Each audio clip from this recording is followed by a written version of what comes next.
அதிகாரம் 12.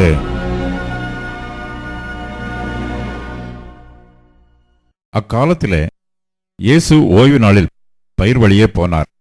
அவருடைய சீஷர்கள் பசியாயிருந்து கதிர்களைக் கொய்து தின்னத் தொடங்கினார்கள்.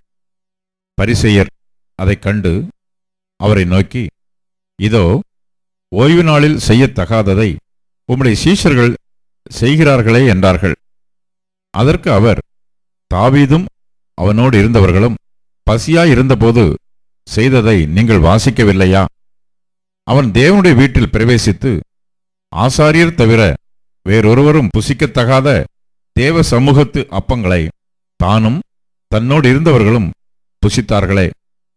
அன்றியும் ஓய்வு நாட்களில் ஆசாரியர்கள் தேவாலயத்தில் ஓய்ந்திராமல் ஓய்வு நாளை வேலை நாளாக்கினாலும் குற்றமில்லாதிருக்கிறார்கள் என்று நீங்கள் வேதத்தில் வாசிக்கவில்லையா? தேவாலயத்திலும் பெரியவர் இங்கே இருக்கிறார் என்று உங்களுக்கு சொல்லுகிறேன். பலியை அல்ல, இரக்கத்தையே விரும்புகிறேன் என்பதின் கருத்து இன்னதென்று அறிந்தீர்களானால் குற்றமில்லாதவர்களை நீங்கள் குற்றப்படுத்த மாட்டீர்கள். மனுஷகுமாரன் ஓய்வு நாளுக்கும் ஆண்டவராய் இருக்கிறார் என்றார். அவர் அவ்விடம் விட்டு போய் அவர்களுடைய ஜெப ஆலயத்தில் பிரவேசித்தார்.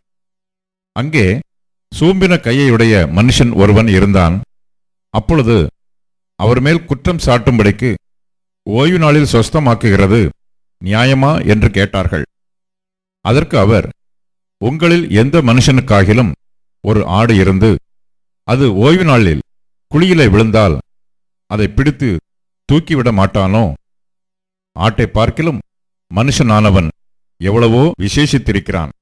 ஆதலால் ஓய்வு நாளிலே நன்மை செய்வது நியாயம்தான் என்று சொன்னார். பின்பு அந்த மனுஷனை நோக்கி, உன் கையை நீட்டு என்றார். அவன் நீட்டினான். அது மருகையைப் போல் சுஸ்தமாயிற்று. அப்பொழுது பரிசேயர் வெளியே போய் அவரை கொலை செய்யும்படி அவருக்கு விரோதமாய் ஆலோசனை பண்ணினார்கள். இயேசு அதை அறிந்து அவ்விடம் விட்டு விலகிப் போனார். திரளான ஜனங்கள் அவருக்கு பின் சென்றார்கள். அவர்கள் எல்லாரையும் அவர் சொஸ்தமாக்கி தம்மை பிரசித்தம் பண்ணாதபடி அவர்களுக்கு கண்டிப்பாய் கட்டளையிட்டார். ஏசாயா தீர்க்கதரிசியால் உரைக்கப்பட்டது நிறைவேறும்படி இப்படி நடந்தது. அவன் உரைத்ததாவது, இதோ, நான் தெரிந்து கொண்ட என்னுடைய தாசன், என் ஆத்துமாவுக்கு பிரியமாயிருக்கிற என்னுடைய நேசன். என் ஆவியை அவர் மேல் அமரப் பண்ணுவேன். அவர் புறஜாதியாருக்கு நியாயத்தை அறிவிப்பார். வாக்குவாதம் செய்யவும் மாட்டார், கூக்குரல் இடவும் மாட்டார். அவருடைய சத்தத்தை ஒருவனும் வீதிகளில் கேட்பதும் இல்லை. அவர் நியாயத்திற்கு ஜெயம் கிடைக்க பண்ணுகிற வரைக்கும் நெறிந்த நாணலை முறிக்காமலும் மங்கி எரிகிற திரியை அணைக்காமலும் இருப்பார். அவருடைய நாமத்தின் மேல் புறஜாதியார் நம்பிக்கையாயிருப்பார்கள் என்பதே. அப்பொழுது பிசாசு பிடித்த குருடும் ஊமையுமான ஒருவன் அவரிடத்தில் கொண்டு வரப்பட்டான். குருடும் ஊமையுமானவன் பேசவும் காணவும் தக்கதாக அவனை சொஸ்தமாக்கினார். ஜனங்கள் எல்லாரும் ஆச்சரியப்பட்டு, தாவீதின் குமாரன் இவர்தானோ என்றார்கள். பரிசேயர் அதை கேட்டு, இவன் பிசாசுகளின் தலைவனாகிய பெயல்செபூலினாலே பிசாசுகளை துரத்துகிறானே அல்லாமல் மற்றபடி அல்ல என்றார்கள். இயேசு அவர்கள் சிந்தனைகளை அறிந்து அவர்களை நோக்கி, தனக்குத்தானே விரோதமாய் பிரிந்திருக்கிற எந்த ராஜ்யமும் பாழாய்ப்போம். தனக்குத்தானே விரோதமாய் பிரிந்திருக்கிற எந்த பட்டணமும் எந்த வீடும் நிலை நிற்க மாட்டாது. சாத்தானை சாத்தான் துரத்தினால் தனக்கு விரோதமாக தானே பிரிவினை செய்கிறதாய் இருக்குமே. அப்படி செய்தால் அவன் ராஜ்யம் எப்படி நிலை நிற்கும்? நான் பெயல்செபூலினாலே பிசாசுகளை துரத்தினால் உங்கள் பிள்ளைகள் அவைகளை யாராலே துரத்துகிறார்கள்? ஆகையால் அவர்களே உங்களை நியாயம் தீர்க்கிறவர்களாய் இருப்பார்கள். நான் தேவனுடைய ஆவியினாலே பிசாசுகளை துரத்துகிறபடியால் தேவனுடைய ராஜ்யம் உங்களிடத்தில் வந்திருக்கிறதே. அன்றியும் பலவானை முந்தி கட்டினால் ஒழிய பலவானுடைய வீட்டுக்குள் ஒருவன் புகுந்து அவன் உடைமைகளை எப்படி கொள்ளையிடக்கூடும்? கட்டினானே ஆகில் அவன் வீட்டை கொள்ளையிடலாம். என்னோட இராதவன் எனக்கு விரோதியாயிருக்கிறான். என்னோட சேர்க்காதவன் சிதறடிக்கிறான். ஆதலால் நான் உங்களுக்கு சொல்லுகிறேன், எந்த பாவமும் எந்த தூஷணமும் மனுஷருக்கு மன்னிக்கப்படும். ஆவியானவருக்கு விரோதமான தூஷணமோ மனுஷருக்கு மன்னிக்கப்படுவதில்லை.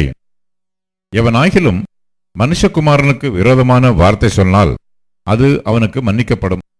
எவனாகிலும் பரிசுத்த ஆவிக்கு விரோதமாக பேசினால் அது இம்மையிலும் மறுமையிலும் அவனுக்கு மன்னிக்கப்படுவதில்லை. மரம் நல்லதென்றால் அதன் கனியும் நல்லதென்று சொல்லுங்கள். மரம் கெட்டதென்றால் அதன் கனியும் கெட்டதென்று சொல்லுங்கள். மரமானது அதன் கனியினால் அறியப்படும்.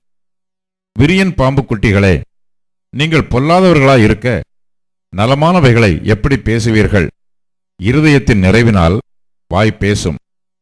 நல்ல மனுஷன் இருதயமாகிய நல்ல பொக்கிஷத்திலிருந்து நல்லவைகளை எடுத்து காட்டுகிறான்.